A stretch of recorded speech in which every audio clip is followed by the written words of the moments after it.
ضرور د دې لپاره کوي چې په دې کې د الله د دین او د دستور اعلی اسلامي اقدار خلکو ته وښایو، شرافت وښایو. اسلام داس د سنجیدګۍ، د تهذیب، د تمدن مذهب دی او علما د هغې تهذیب علمبردار دي. موږ خو دې لپاره سیاست کوو. موږ د پیپلز پارټۍ د تخریبکارانه او فسادي سیاست نه ولې دستبردار یو؟ موږ هغه د جمهوریت دی، نه اخلاق دي، نه شرافت دی. موږ که موږ د هغوی نه مخکې لاړو، زه چلند وکړم زموږ په دې 15 کاله کې زما د طرف نه هېڅ یو کارکون، هېڅ یو طالب علم، هېڅ یو عالم په هېڅ جلسه کې مخالفانه نعرم نه ده وایي او دوی خپل کور په خپله ورانوي.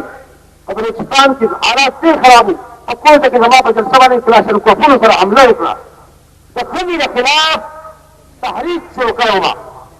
هغه د مجاهد اسلام د صحابو په ناموس مطالبې کې شهید مولانا حقنواز سنګري هم زما سره تروس دی چې موږ په دې ښځه د ښځې، په دې ملک د ښځې او د شیعیت نه برداشت کوو.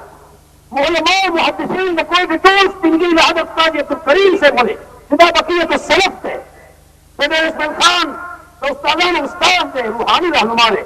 څه خو حیا وي، څه خو شرافت وي چې په سټیج څوک ناست دي، علما دي، بزرګان دي، امامان دي، شریفان دي. داسې خلک ټول په سټیج ناست وو او دې خلکو هنګامه وکړه او راپاسېدل کلاشینکوفونو سره. موږ صبر کړو، زموږ خلکو کلاشینکوفو تعاون خو دا څنګه د کوڅونو خلک به مړی وایي خبردار زه به لاړم مخامخ صرف ما دې ولي خیر دی. جلسه وشوه او دوی د ورانولو کوشش وکړو لیکن هغه ناکامه شوه او جلسه ډېره لویه کامیابۍ ته وشوه.